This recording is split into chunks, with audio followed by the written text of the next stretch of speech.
Notre invité aujourd'hui est un pantouflard. Il ne sort jamais. Mais non, je blague. Il est sympa. Il est cool. C'est un grand sportif. I believe I can fly. Lui, il le fait. Il aime les voyages. Il vit de sa propre passion.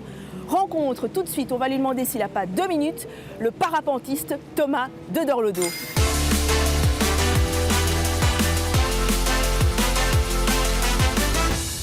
Thomas, ça a toujours été un rêve pour toi de voler?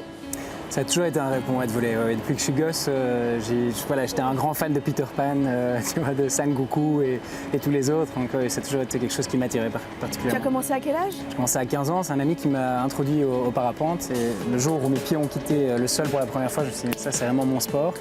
Et j'ai directement accroché. Je me suis dit bon, là je vais mettre de l'énergie là-dedans et je vais essayer de devenir bon en parapente. Et est-ce que tu as essayé d'autres sports de ce même type, genre le parachute? J'ai fait un petit peu de parachute, je vais continuer à mon avis à en faire parce que c'est génial, c'est fantastique, mais c'est vraiment deux sensations très différentes. Le parachute, c'est sortir d'un avion, c'est un gros coup d'adrénaline, c'est 4000 mètres à brûler comme ça en chute libre. On a aussi une sensation de vol qui est assez fantastique, mais ça reste assez court, c'est 1 minute très intense. Parapente, ça peut durer des heures, un bon vol, ça dure 6, 7, 8 heures, et on est plus dans la contemplation, je dirais. Moi j'aime beaucoup le fait de contempler un peu, de prendre de l'altitude. Et puis tout l'aspect stratégique du vol de distance aussi en parapente qui me passionne. Ici on a essayé de prendre un peu de l'altitude, ouais, on est donc sur les toits du Mime, c'est un endroit que tu aimes bien, tu trouves que la vue est pas mal? C'est un endroit que j'adore et c'est marrant parce que j'ai pas mal d'amis qui viennent d'un petit peu partout dans le monde parce que j'ai la chance de beaucoup voyager et quand je les emmène à Bruxelles pour leur faire découvrir la ville, je les emmène ici pour leur montrer la vue, pour leur expliquer voilà, on a le Palais de Justice, la Grand Place et ainsi de suite, l'Atomium au fond et donc c'est assez sympa, je trouve ça chouette, ça me permet de prendre un peu d'altitude, c'est sympa. Il faut surtout pas avoir de vertige, en tout cas heureusement je n'en ai pas. Voilà. Pour faire l'interview, toi je suppose que tu n'en as pas non plus. C'est vrai que c'est impressionnant, moi j'ai un petit peu le vertige, mon père par exemple a vraiment le vertige. Je l'ai un petit peu, mais heureusement le vertige en fait n'existe pas quand on vole en parapente. En fait pour avoir le vertige il faut être connecté au sol directement. Donc si tu grimpes par exemple l'Atomium ou la Tour Eiffel, tu vas avoir un moment une sensation de vertige que tu es connecté directement au sol. Et tu t'es peut-être rendu compte que quand tu voles en avion, tu n'as pas le vertige quand tu regardes par la fenêtre. Tu peux avoir un peu peur mais tu n'as pas la sensation de vertige. J'ai un ami qui est paralysé par le vertige mais qui vole très très bien en parapente par exemple. Ouf, j'ai pas le vertige, tu as 2 minutes pour m'apprendre à voler. On y va? C'est parti. Envole-moi. Voilà, ça y est, je suis prête. Je suis prête physiquement, mais intellectuellement. Oups. C'est pas ça. Donc, enfin voilà. Donc, dis-moi un petit peu les choses que je dois vite, en 2 minutes.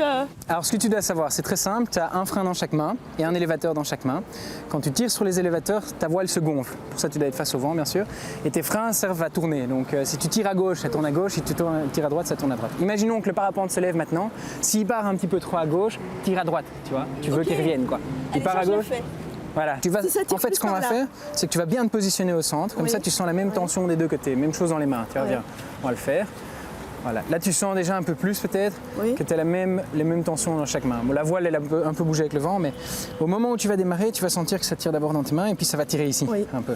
C'est normal. C'est des années de technique. Hein. Enfin, normalement, ça prend un peu plus de temps à apprendre, mais je suis sûr que tu vas très bien t'en sortir. Ok. T'es prête? Oui. On se fait juste un essai tout tranquille, je suis là pour gérer. Ok. À 3, on y va. 1, 2, 3, on y va. Et on pousse, on pousse, on pousse, on pousse. Et on continue à pousser, on continue à pousser. Et tu freines avec les 2 freins maintenant. Comment ça? Excellent. On a appris le freinage. Ah, c'est pas mal, c'est pas mal. Appris le freinage. Tu vois, ce qui s'est passé, c'est que la voile est super bien montée, tu as très bien géré la montée. Et puis après, c'était fini. Elle est arrivée au-dessus de toi, mais à un moment, si tu t'arrêtes, la voile te dépasse, tu vois, elle a envie de voler. Quoi. Voilà. Donc elle t'a dépassé et elle est retombée, mais tu as très bien fait ça. C'était nickel. Sur une échelle de 10, j'ai combien? T'as un bon 8 sur 10. Ouais, franchement, t'avais le style et tout.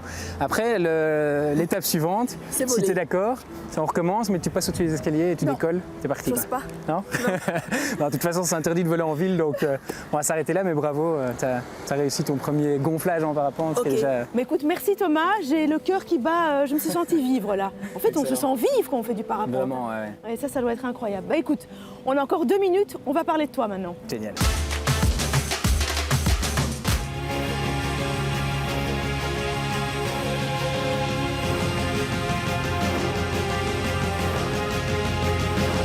Ce sont des images magiques. Je t'ai vu au-dessus des nuages. Ouais, tout à fait. Bah, écoute, ça, c'est des images qu'on a fait en Polynésie française avec notre équipe de production. Donc, on a monté une équipe qui s'appelle Search Project. En gros, tu fais le tour du monde. Là voilà, on a vu des images où tu rencontres aussi les habitants de là où tu atterris. Ça, c'était en Éthiopie.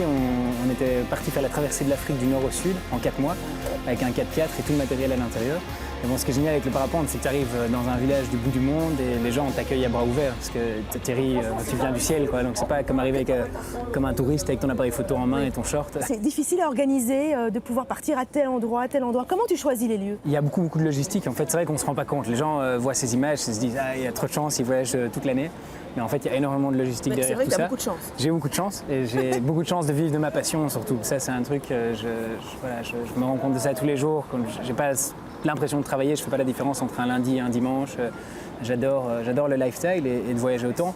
Mais c'est vrai qu'il y a énormément de logistique. Je passe aussi beaucoup de temps derrière mon ordinateur à préparer ces expéditions, à organiser tout ça. Comment tu choisis je vais sauter de tel endroit, de telle montagne, de tel monument En fait, ça part un petit peu d'un rêve. J'ai une grande carte du monde à la maison dans laquelle je mets des petites punaises, des petites marques, des petits drapeaux en disant moi là j'aimerais bien y aller, j'aimerais bien partir par là. En général, on est attiré par des chaînes de montagnes, principalement donc l'Himalaya, les Alpes, les Pyrénées, le Karakorum. Tout ça tu as fait? J'ai eu la chance de voyager un petit peu partout. J'ai fait plus de 60, 63 ou 64 pays dans le monde. Donc ça fait déjà beaucoup, mais il y a encore plein de choses à découvrir. Est-ce qu'il faut un minimum de hauteur? Il faut un minimum de hauteur, oui et non. C'est une très bonne question à poser à un pilote de parapente belge. Parce qu'en fait, en Belgique, on vole sur des tout petits endroits, sur des tout petits sites qui font parfois 50, 60, 80 mètres de haut. Et avec des bonnes conditions, on peut faire quand même des très longs vols, quoi. Et la météo, elle est importante ou La météo est super importante. Là, je regarde le ciel depuis 5 minutes. Je pense qu'on a un orage qui va nous tomber dessus. Oui, d'ailleurs, on va devoir écourter la chose. Mais, On va s'en aller avant que ça nous tombe dessus. Mais la météo, c'est très important. Ton prochain cap, c'est? Alors, il y a plein d'idées là sur le feu, mais la prochaine belle destination, c'est l'Albanie. Eh bien, écoute, on te souhaite que du bonheur. Merci beaucoup. Et puis, vole bien. Merci, je serai prudent.